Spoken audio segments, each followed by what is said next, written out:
Why can't that narcissist stop thinking about you? I'm going to talk about that in this video.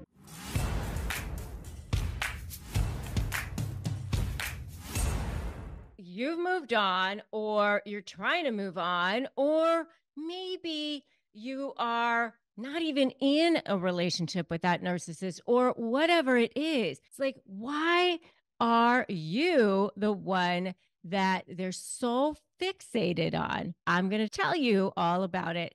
I'm Rebecca Zung. Welcome back here. I'm a globally recognized negotiations and high conflict communications expert, as well as an attorney. And if you're new here, be sure to subscribe and hit that notification bell, because I want you to be empowered. I want you to never have to deal with that narcissist ever again. I want you to also have a community of people who support you, who empower you, and help you to feel like you have your place, have your vibe tribe. So today we're delving into a topic that's often misunderstood, but definitely relevant: why narcissists can't stop thinking about you. And I have always kind of been fascinated by this, because it's like, okay, I'm living my life. I'm not thinking about you. Why are you always thinking about me? Like, it's like, I'm just trying to move on here. They kind of keep people almost on shelves. Like, if there's still some kind of narcissistic supply to be had, then they want to make sure that they can go grab it at any time. So you have to understand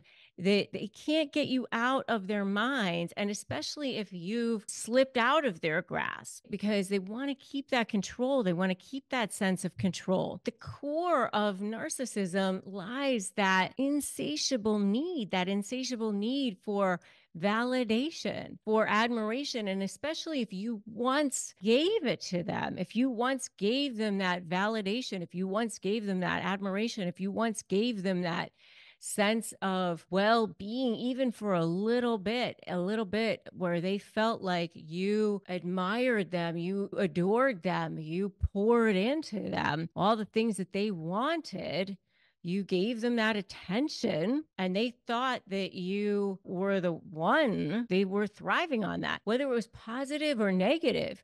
Especially if you had some kind of a fiery relationship, they viewed that as something that was fulfilling a need for them. And if you got away, then it was like, okay, well, I want that back. I need that feeling. And so they're going to be like fixated on you, because they think, well, I want you back. I want that person. That person was the one, and I think that person still wants me. They have this thought that that person still somehow deep down adores me. There's that feeling for me deep down. And so they're going to crave that. They fixate on that need for that validation. That's going to drive their behavior, because somewhere deep down, that person fixated on me. That person needed me. That person wanted me. That person adored me. That person gave me that adulation. If you are in a relationship with that person who constantly seeks your praise and admiration, they crave your attention like a drug, and they'll go to great lengths to ensure that they're the center of your world.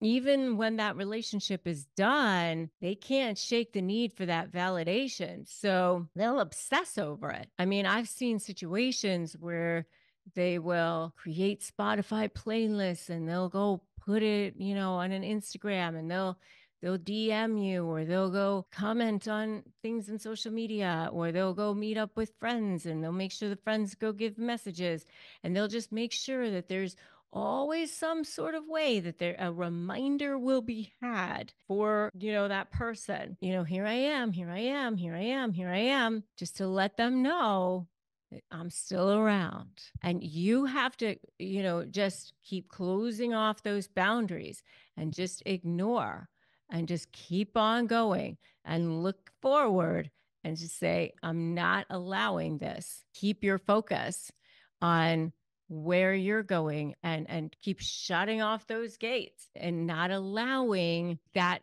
energy in giving any of that any power. Just keep your focus on your energy, on what's is real, because that's not real.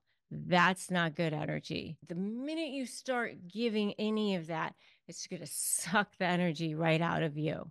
Again, what it is, it's a quest for control. And it's not just about validation for them. It's about sucking you back into their world so that they can control you. And they view relationships as a power dynamic. They want to assert dominance over you and maintain control over their partners. And your presence in their thoughts serves as a reminder of their power and their influence over you, giving them a sense of superiority and satisfaction. They'll say things like, you were the one and we're meant to be together. And they'll say all the right things. But I'll tell you what, the minute you are back into their little world, nothing's going to be different. They'll stalk social media. They'll show up unannounced.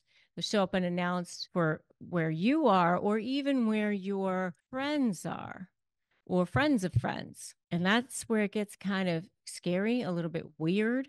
They will bombard you with messages, your friends with messages. It's not born out of love or affection.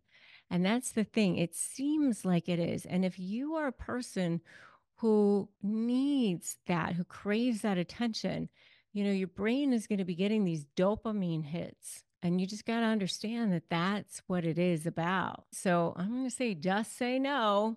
Put that in the comments. Just say no.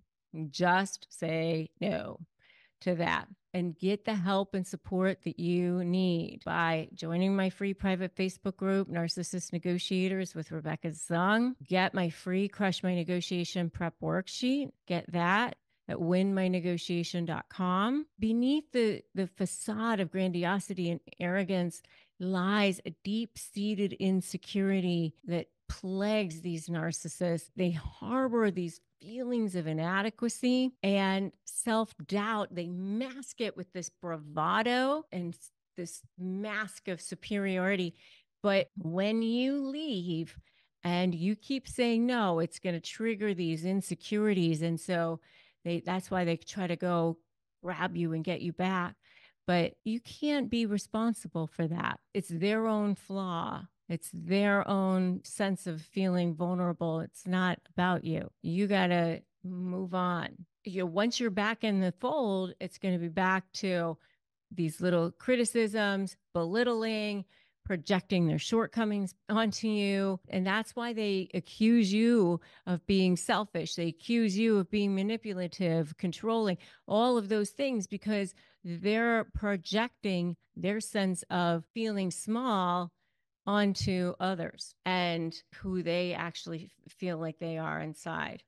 And they deflect attention away from that onto others to maintain their illusion of being superior. Just say no. All right. So I want to leave you with this empowering reminder. You hold the power to break free from this grip of their obsession. You just got to keep saying no, understanding the motivations behind their behavior, and just keep reclaiming that independence and stand in your authentic power by asserting your boundaries. Every time you do that, you have more and more feeling of power, respect, honor for yourself. Choose people who are going to honor you. There's a lot of people out there in the world, a lot of better people out there in the world. Remember to like this video, by the way, share it with others who need this information, and support others on their journey to empowerment. If you haven't already, hit subscribe and hit that bell to join our community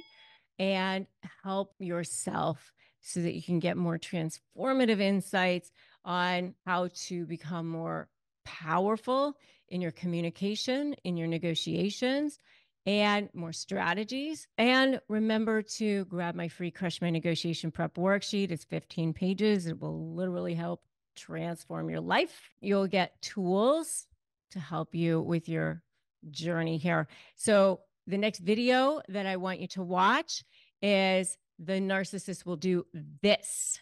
at the end of every relationship. The narcissist will do this at the end of every relationship. So I want you to watch that next. I will see you there. But until we get there, remember that you are an empowered soul. You are an empowered soul. Stay strong, stay empowered. Never forget your worth. And remember that today's a great day to start negotiating your best life.